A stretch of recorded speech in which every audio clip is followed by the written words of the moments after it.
ബസ്സിൽ നിന്ന് യുവതിയെ വഴിയിലിറക്കി വിട്ട സംഭവത്തിൽ താൻ നിരപരാധിയെന്ന് നടപടി നേരിട്ട കണ്ടക്ടർ. സംഭവ ദിവസം നെയ്യാറ്റിൻകര വെള്ളറട റൂട്ടല്ല താൻ ജോലി ചെയ്തതെന്നാണ് കണ്ടക്ടർ സി അനിൽകുമാർ പറയുന്നത്. കഴിഞ്ഞ ദിവസമാണ് ഗൂഗിൾ പേ പ്രവർത്തിക്കാത്തതിനെ തുടർന്ന് യുവതിയെ രാത്രിയിൽ പെരുവഴിയിൽ ഇറക്കിവിട്ടത്. കഴിഞ്ഞ 26-ാം തീയതിയായിരുന്നു വെള്ളറട സ്വദേശിയും കുന്നത്തുകാലിലെ സ്വകാര്യ ആശുപത്രി ജീവനക്കാരുമായ ദിവ്യയെ ഗൂഗിൾ പേ പ്രവർത്തിക്കാത്തതിനെ തുടർന്ന് രാത്രി ബസ്സിൽ നിന്നും ഇറക്കിവിട്ടത്. സംഭവം വിവാദമായതോടെ താൽക്കാലിക കണ്ടക്ടറായ സി അനിൽകുമാറിനെ ജോലിയിൽ നിന്നും പിരിച്ചുവിട്ടു.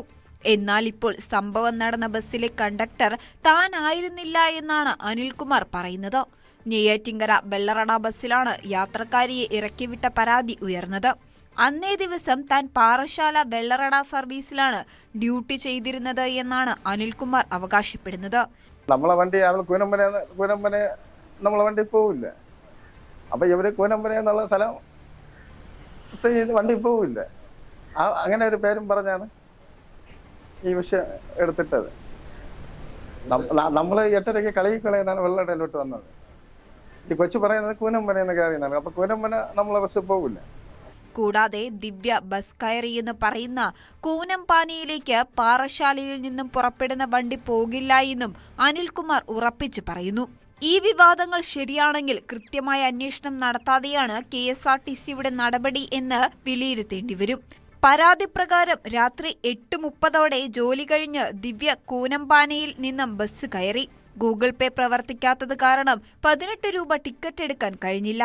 തുടർന്ന് കണ്ടക്ടർ ആളൊഴിഞ്ഞ സ്ഥലത്ത് ഇറക്കിവിടുകയായിരുന്നു എന്നാണ് പരാതിയിൽ പറയുന്നത്. ഭർത്താവ് എത്തുന്ന സമയം വരെ 2.5 കിലോമീറ്ററോളം ഇരുട്ടിൽ നടക്കേണ്ടി വന്നു എന്നും ദിവ്യ പറയുന്നു. News 18 Thiruvananthapuram. News 18 Malayali of the year 2025 പുരസ്കാരങ്ങൾ ഇന്ന് സമ്മാനിക്കും. ശശി തരൂർ MP ആണ് മലയാളി ഓഫ് ദി ഇയർ ആയി തെരഞ്ഞെടുക്കപ്പെട്ടത്. വൈകിട്ട് 4-ന് തിരുവനന്തപുരം തൈക്കാട് ലെമൺ ട്രീ പ്രീമിയറിൽ നടക്കുന്ന ചടങ്ങിൽ മുഖ്യമന്ത്രി പിണറായി വിജയൻ പുരസ്കാരങ്ങൾ സമ്മാനിക്കും.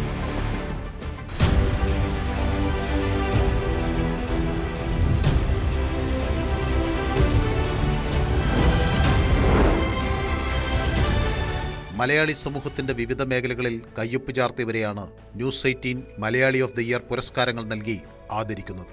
ലോകവേദികളിൽ ഇന്ത്യയുടെ ശബ്ദമായ ഡോക്ടർ ശശി തരൂർ MP ആണ് ഇക്കുറി മലയാളി ഓഫ് ദി ഇയർ. തുടർച്ചയായി 4 വട്ടം തിരുവനന്തപുരം MP നടത്തിയ തലസ്ഥാനത്തിന്റെ വികസന പ്രവർത്തനങ്ങളും ഓപ്പറേഷൻ സിന്ദൂറിനെക്കുറിച്ച് വിദേശ രാജ്യങ്ങളെ ബോധ്യപ്പെടുത്താനുള്ള രാജ്യാന്തര ദൗത്യ സംഘത്തിന്റെ അംഗമായി രാജ്യത്തിന്റെ ദേശീയത ഉയർത്തിപ്പിടിച്ച് നടത്തിയ ശ്രമങ്ങളും പരിഗണിച്ചാണ് പുരസ്കാരം. മലയാളികളുടെ പ്രിയനടി മംത മോഹൻദാസിനെ ഇൻസ്പയറിംഗ് വുമൺ പുരസ്കാരത്തിനും തെരഞ്ഞെടുത്തു. പ്രതിസന്ധികളെ പുഞ്ചിരിയോടെ നേരിട്ട മനക്കരുത്തിനും 2 പതിറ്റാണ്ട് പിന്നിട്ട തെന്നിന്ത്യയിലെ സിനിമാ ജീവിതത്തിനുമാണ് പുരസ്കാരം.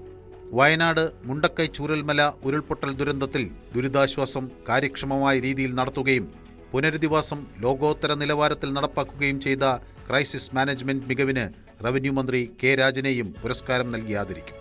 പ്രസാധകരുടെ പിന്തുണയില്ലാതെ വിപ്ലവം സൃഷ്ടിക്കുകയും സിനിമാറ്റിക് വായനാനുഭവങ്ങളിലൂടെ വായനക്കാർക്ക് നവ്യാനുഭവം സമ്മാനിക്കുകയും ചെയ്ത റാം കെയർ ഓഫ് ആനന്ദിയുടെ എഴുത്തുകാരൻ അഖിൽ P ധർമ്മജനാണ് സാഹിത്യരംഗത്തെ പുരസ്കാരം. ബിഗ് ബോസ് മലയാളം സീസൺ 7-ലെ first runner-up Aneesh T popular മലയാളിയായും തെരഞ്ഞെടുക്കപ്പെട്ടു. അടുക്കളയിൽ ഒതുങ്ങുമായിരുന്ന അമ്മയെ ലോകത്തിന്റെ കാഴ്ചകളിലേക്ക് കൈപിടിച്ചു നടത്തിയതിലൂടെ മലയാളികൾക്ക് പ്രിയപ്പെട്ടവരായ ശരത് കൃഷ്ണനും ഗീതയ്ക്കും സോഷ്യൽ ഇൻഫ്ലുവൻസർമാർക്കുള്ള പുരസ്കാരവും സമ്മാനിക്കും.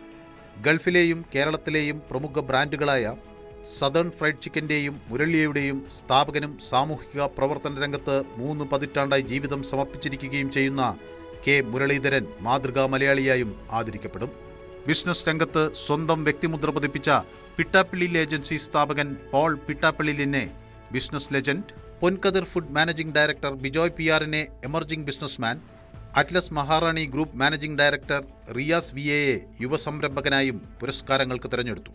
Thiruvananthapuram mayor VV Rajesh, deputy mayor Ashanath എന്നിവരും ചടങ്ങിൽ പങ്കെടുക്കും. ന്യൂസ് 18 തിരുവനന്തപുരം.